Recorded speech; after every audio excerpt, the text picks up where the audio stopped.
સૌથી વધારે કોમ્પ્રોમાઇઝ કોણ કરો બંનેમાંથી?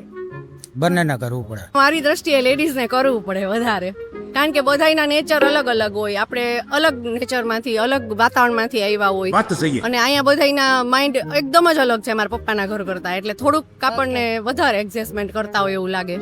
કોમ્પ્રોમાઇઝ એ જ કરે. હા એ જ કરે છે. ઓકે, તો તમને એમ ન થયું કે ઈ શું કામ ભાઈ કોમ્પ્રોમાઇઝ કરવા દેવું આપણે એને?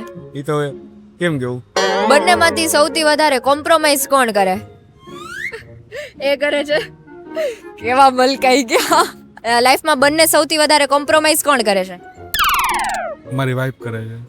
ઓકે, તો તમને એવું નહોતું ક્યારેય કે હું એક જ કેમ કોમ્પ્રોમાઇઝ કરું એમ?